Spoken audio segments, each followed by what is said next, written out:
Je m'appelle Kevin Bonnefoy, je suis gardien de but de Cesson Rennes Métropole Handball. Ça fait 4 ans que je suis à Cesson. Ça se passe plutôt bien. Et je vais prendre mon envol, je vais partir dès l'année prochaine. Je suis prêté à Toulouse, j'ai signé 4 ans à Montpellier, au handball aussi. C'est mon évolution que je souhaitais. J'ai des ambitions aussi personnelles. J'aimerais bien une- un jour toucher l'équipe de France. Donc je pense que ça va me permettre d'évoluer encore plus et de progresser. Donc il faut continuer, mais rien n'est acquis, il faut toujours travailler, donc on va continuer à bosser. Mon père a été joueur de handball. Avant, ça n'existait pas l'AD1, c'était la N1A et la N1B. Et bah, avant, c'était pas un métier. Donc mon père a arrêté parce on était cinq enfants. Donc il fallait faire manger tout ça. Donc il a arrêté pour être plombier, donc voilà. Et moi, ça s'est fait naturellement. Depuis que je suis tout petit, je suis dans les salles, tous les week-ends. Donc bah, j'ai fait du foot, j'ai fait du kayak, tout ça, mais ça a été naturel d'aller au handball. Donc avant j'étais arrière gauche. Et je vais raconter mon histoire aussi. Sur un tournoi, mon gardien de but se blesse au premier match. On en a 5 derrière. Personne ne veut y aller, donc bah moi j'y vais. Hein. Prête-moi ta coquille. J'avais pas de pantalon, donc j'ai mis ma coquille sur mon short à l'ancienne, en t-shirt. Et ça se passe plutôt pas mal. Je finis meilleur gardien de tournoi, alors que je connais pas ce poste. Voilà, c'était tout nouveau. Et tout s'enchaîne. Le Pôle Espoir m'appelle, les Interligues m'appellent. Donc je rentre au Pôle Espoir. Ma première année de Pôle Espoir, il y a l'équipe de France jeune. Donc j'intègre l'équipe de France jeune. Et puis je reste 2 ans au Pôle Espoir. Après je rentre au centre de formation de Saint-Raphaël, où je fais 4 ans. Je signe mon premier contrat pro à Saint-Raphaël.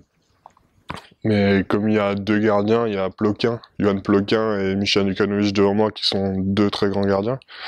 J'ai pas de temps de jeu, donc ils me prêtent en D2 à Istres, où là ça se passe aussi très bien, j'ai du temps de jeu, voilà, je suis numéro 1. Je reviens à Saraf, et ça bloque encore, ça se passe pas très bien. Et au final, je viens à Cesson et ça se passe plutôt bien. Bon, la semaine collective, c'est 2 entraînements le lundi. Un le matin à 10h, on finit en principe vers midi. L'après-midi, c'est 16h, 18h. Le mardi matin, ça dépend selon l'état de forme de tout le monde et selon le Yérim aussi, si on fait le matin ou pas. Donc ça dépend aussi, c'est toujours pareil, il y a toujours 2 entraînements, donc c'est le à 10h le mardi matin jusqu'à midi. Et par contre, le mardi après-midi, il y a vidéo à 16h. On s'entraîne à 17h, 17h30, et après on finit, bah ça dépend aussi de l'entraînement. Vu que le lendemain, le mercredi, on a match, donc ça dépend aussi de ce qu'on doit travailler pendant l'entraînement, et selon l'équipe adverse aussi. Il y a des fois où c'est plus court, il y a des fois où c'est plus long, donc ça dépend. Et le matin, le mercredi matin, le match, c'est réveil musculaire, donc c'est un petit jeu de 40 minutes. Donc on joue le mercredi soir à 20h ou 20h45 selon la télé. On peut jouer aussi le jeudi soir, parce qu'il y a la télé aussi le jeudi, donc ça dépend. Donc si on joue pas, c'est récupération, donc si tu gagnes, bah, tu fais foot. Et si tu perds, bah, ça dépend. Ça dépend. Foot dans les buts ou foot Non, non, il y a tout terrain, il n'y a pas de gardien. Voilà. Et après le vendredi, bah, le matin c'est muscu, et l'après-midi c'est hand. Et voilà. C'est assez frustrant pour un joueur quand tu attrapes à 2 mains. C'est pas comme au foot. Mais si tu peux l'attraper à 2 mains, ça te permet d'enchaîner plus vite la montée de balle. Voire maintenant plus souvent, il y a le jeu à 7. Donc il y a but vide. Donc si tu attrapes la balle à 2 mains, ça te permet de tirer tout de suite. Ou alors il y a aussi quand tu attrapes pas à 2 mains et que tu opposes la balle, il faut aussi faire un geste de la main pour que la ballon reste autour de toi pour enchaîner plus rapidement. Parce que si tu la tapes et qu'elle va de l'autre côté, ça sert à rien. Donc, sur une frappe, tu arrives à incliner, Bah, choisir l'inclinaison de ta main. il faut, ou alors tu l'absorbes pour que la balle reste autour de toi le plus souvent possible. À l'échauffement, tu vas voir tout à l'heure quand on va faire du shoot, à l'échauffement, on essaye que la balle reste dans la zone, parce que si elle sort de la zone, bah, c'est potentiellement l'adversaire qui peut récupérer la balle pour enchaîner sur un tir encore.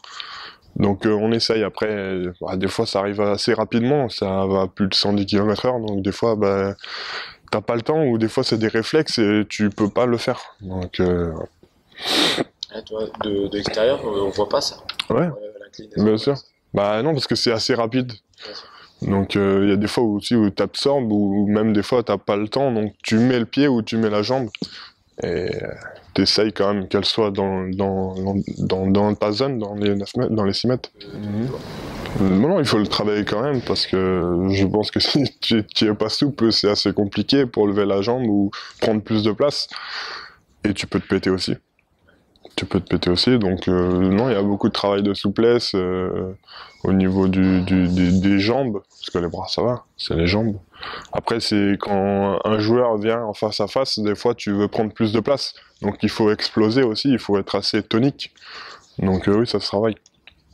Et comment tu travailles justement cet écart de jambes?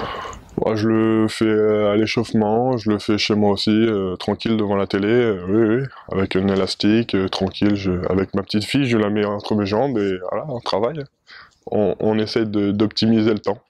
Bah, il faut quand même courir, parce qu'il faut tenir pendant 60 minutes, si tu fais 60 minutes, ça dépend aussi. Et ouais, à Saint-Raph, en fait, j'avais travaillé l'haltéro, et je trouve que tu travailles tout le corps en une seule posture. Alors que si tu fais du développé couché, tu travailles que le haut, si tu fais du squat, tu travailles que le bas. Donc je pense que c'est vraiment ce qu'il me faut personnellement à moi. Donc je travaille le lundi, je fais beaucoup de l'haltéro, pas très lourd, je mets 50 kilos, mais je fais de l'explosif quoi. Voilà, je fais allez, 5-6 reps et 6 séries. Je pense qu'il faut aussi travailler mentalement. Parce que nous, en tant que gardien, pendant 60 minutes, t'es à, je dirais, allez, 30 minutes, concentré à fond. Parce que quand l'adversaire est de l'autre côté, tu peux baisser un peu de la pression et tout ça. Même si en soi, tu réfléchis quand même. Par exemple, moi je réfléchis beaucoup.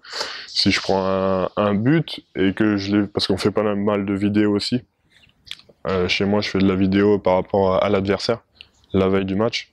Parce que tu as souvent des stéréotypes où tu as un joueur qui va tirer plus souvent premier poteau, plus souvent en haut, plus souvent en bas. Voilà. Et ça, tu le réfléchis, tu le penses, des fois j'en rêve aussi.